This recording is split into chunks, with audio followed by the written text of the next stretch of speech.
Hey guys! Last week I talked about how exciting it was to finally be in summer vacation and be wrapping up with school and wrapping up with finals, and how great that is for a lot of people. This week I decided to talk about something that I like to do over summer, which is read. Last summer I made the crucial mistake of reading every John Green book in existence and reading them all within a month. I'm not going to spoil any of the books that I'm going to mention, so feel free to stay till the end of the video, but that's cool. First I read Looking for Alaska, which didn't make me cry, but I read it in probably 12 hours and it gave me some emotions. I read Looking for Alaska and then I read Tifios, or The Fault in Our Stars. That book made me feel some things.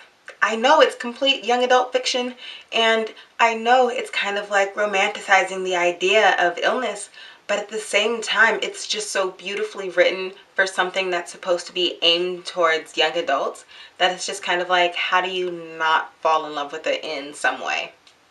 Am I right? I read Looking for Alaska, I read The Fault in Our Stars, and then I read Will Grayson, Will Grayson, which was about two boys, both named Will Grayson, and the tumultuous journey of finding each other. It was interesting. And it was a book featuring a gay character, not as the main character, but as a supporting character, and that's pretty cool. I mentioned Will Grayson despite the fact that John Green wrote it in conjunction with David Levithan. After Will Grayson, I think I read An Abundance of Catherines.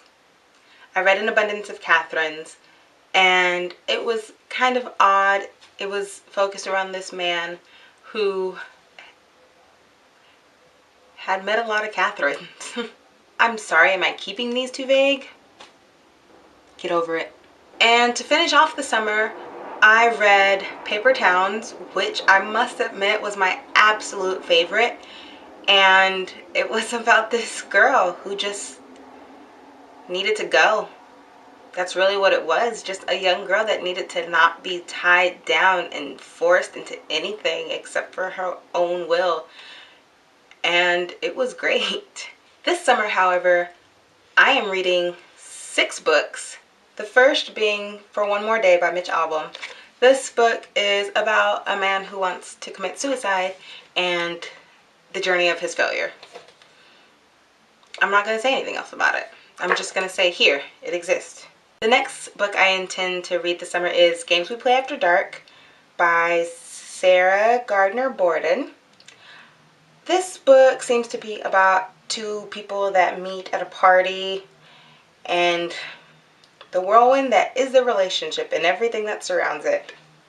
So, this should be interesting.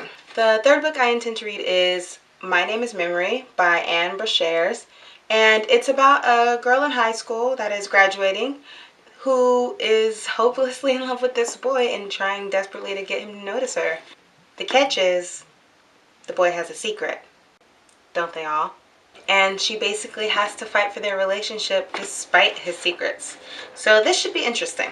The fourth book on my summer reading list is One Good Friend Deserves Another by Lisa Verge Higgins. And it is about a group of friends and their friendship through disastrous relationships. We'll see how it goes.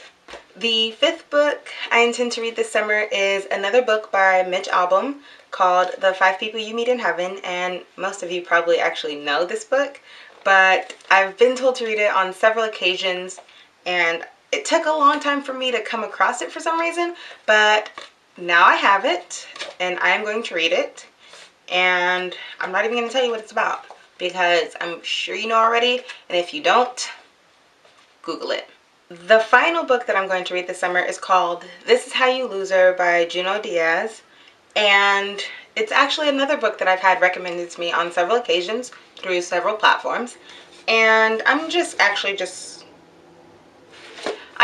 going to read a page off the inside cover, so yeah. This Is How You Lose Her lays bare the infinite longing and inevitable weaknesses of the human heart.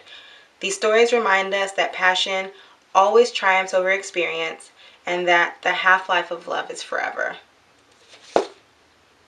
So yeah, that's my summer reading list. I was going to read 7 and add The Perks of Being a Wallflower, but last summer I did 5, so this summer I'm only going to step it up by 1. So I'm not like stressing myself out trying to get them all done. I guarantee I will get through every single one of these before I go back to school in late August. And honestly, by the time you're seeing this, I've already finished this one. So that being said, that's actually going to be it for this week. And I will see you guys next Friday. Bye.